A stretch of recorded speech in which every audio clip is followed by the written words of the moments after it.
Okay, so as we all know, it seems 99% of the footage we've seen from the event Charlie Kirk was assassinated is blurry and grainy, so it's hard to decipher exactly what's going on. But I finally found some clear footage online of some professional photos, images from the crowd, and some of Charlie and his security as he arrived, photos of Charlie engaging with the crowd, and then some after the shooting. So I just thought I'd make a quick video and go over these photos and see if there may be any potential clues to help put some of these puzzle pieces together. So this is just a couple images of the crowd, and as you can see, these images are very clear. This is probably the clearest footage I have found on YouTube so far. And here's Charlie when he first arrives at the event. And here you can see Charlie's friend and Turning Point USA CEO, Mikey McCoy, who has been under public suspicion for his reaction following Charlie's shooting. A split second after Charlie had been shot, he walks away and instantly calls Charlie's wife, Erica, to inform her that Charlie had been shot. And why it's so odd to many of us is he called her before he even attempted to help Charlie or even find out if Charlie was okay or not. He just nonchalantly walks to the parking lot and calls her without even knowing if Charlie was alive or not. His reaction was just very peculiar. And then you can see a member of Charlie's security crew, and this was the guy who jumped over the table for some reason right after Charlie had been shot.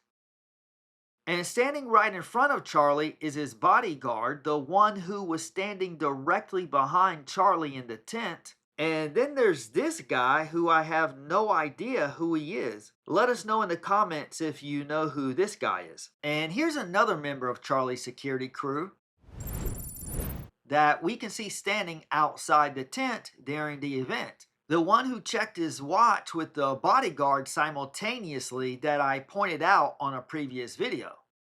And now we have Charlie walking through the tunnel where he is being handed the hats to toss out to the crowd.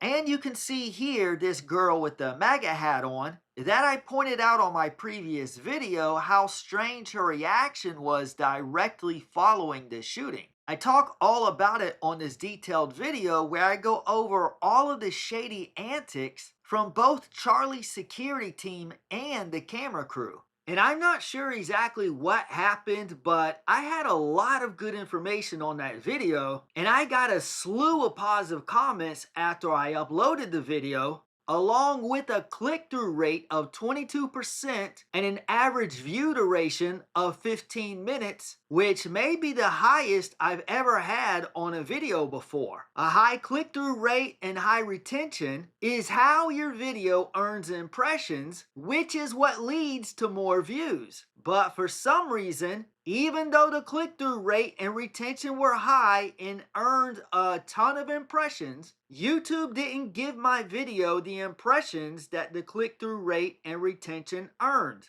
And I can even show you proof. Okay, so the first video I made about Charlie Kirk's shady security crew on October 7th got 330,000 views. 214,000 views on the first day, and you can see the click-through rate was only 13.7% at the end of the first day. And that 13.7% earned me 1,057,000 impressions on the first day. So I made part 2 and uploaded October 28th, and like I said, it had a 22% click-through rate after 3 hours, and it fluctuated between 20 and 22% for most of the first day, before ending the first day at 18.8%.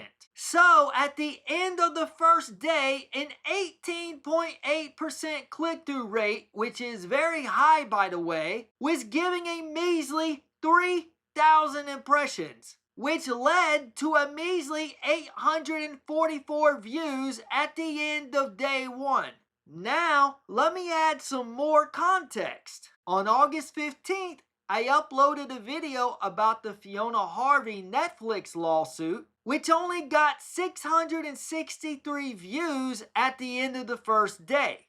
Now we can see the views were so low because the click-through rate was so low. It was 3.2%. So how many impressions do you think a video with a 3.2% click-through rate would earn? 16.8 thousand impressions with a 3.2% click-through rate. But the Charlie Kirk Security Crew Part 2 video with the 18.8% click-through rate at the end of day one is now, after more than 2 weeks, still sitting at a nice 12.4% click-through rate and 14-minute average view duration, which leads to a grand total of 2,000 views and how many impressions? 11.3 thousand. 11.3 thousand impressions after 2 weeks. 11.3 thousand impressions for a video sitting with a 12.4% click-through rate after more than 2 weeks. But this Fiona Harvey video gets 16.8 thousand impressions at the end of 1 day while only getting a 3.2% click-through rate. Make it make sense. I feel like this video was about to explode and YouTube suppressed my impressions so the video wouldn't circulate. And I also got this comment. It said 111 likes. I liked it and it spun up to hundreds more, then topped out back down to 111. I saw it myself just a second ago. Still 111. So I feel like YouTube has throttled my channel for some reason, and it's frustrating because I spent 2 weeks putting that video together. Let me know in the comments if anyone has any idea why that happened or if there's anything I can do about it. And if you didn't see that video, I'll leave a link on the outro. You should definitely check it out. Sorry to go off track like that. Now let's get back to the photos.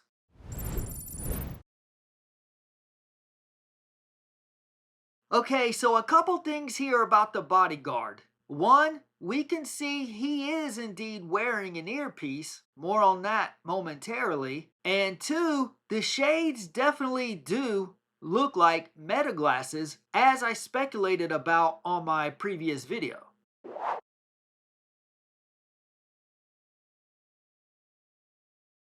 And as Charlie is throwing hats out to the crowd, you can see another one of his security crew is wearing an earpiece.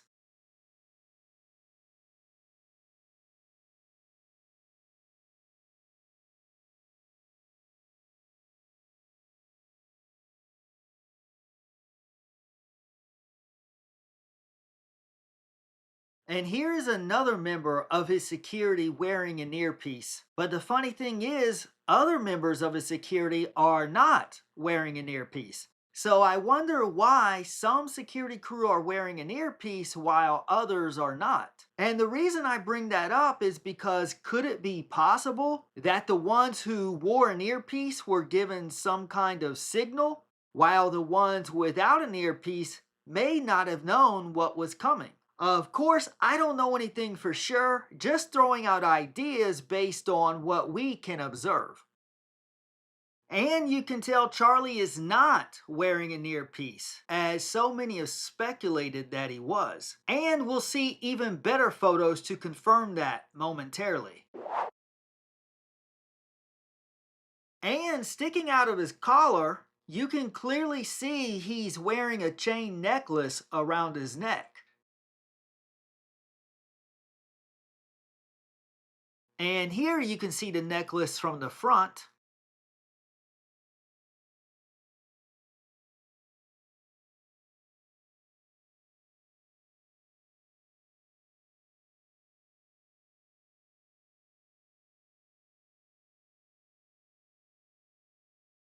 And here's confirmation that Charlie was in fact not wearing an earpiece. And I bring that up because there was speculation whether it was blood splatter, an earpiece, or a necklace that flew off his head after the shooting. So now that we have actual clear footage, we can now say with confidence that it was his chain necklace and not an earpiece. And why does that matter? Well, maybe it doesn't, or maybe it does because, as I just pointed out, maybe the ones who did have an earpiece received some type of communication that Charlie knew nothing about since he was not wearing an earpiece.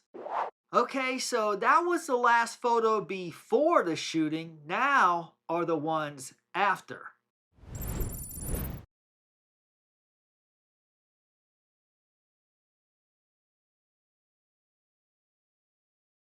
Okay, so this is that guy George Zinn who claimed to be the shooter right after Charlie was shot, but of course he was just a decoy and wanted to distract from whoever the real shooter was.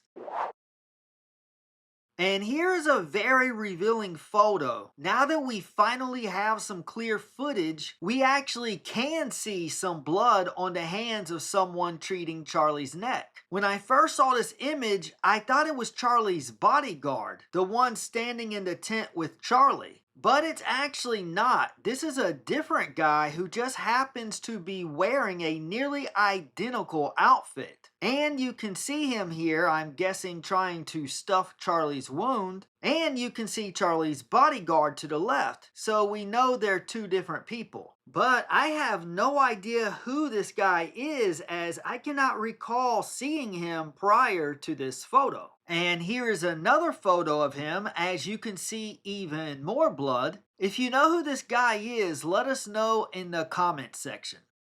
And here we have a clear photo of them carrying Charlie to the SUV. And on the last photo here, we can see them placing Charlie into the vehicle to take him to the hospital. So although these photos haven't cracked the case open, it's obvious that clear footage will help us get to the truth. Just a few clear images here helped answer some questions that had been heavily debated when we watched grainy footage. But of course, there's still a lot more unanswered questions, and the more clear footage like this that we can come across, the more answers to those questions we can find. Even though we can see some blood on the guy's hands who treated Charlie's neck, I still don't understand why there wasn't a lot more blood. But as I said minutes ago, my previous video went over Charlie's security team and camera crew. If you haven't seen it, I'll leave a link on the outro for that video and a link for another video I made exposing the crisis actor who was debating Charlie when he got shot. So if you're interested in this case, I think you'll find both of those videos insightful. That's about it for this video. If you liked it, give it a thumbs up, consider subscribing. Thanks for watching, and God bless.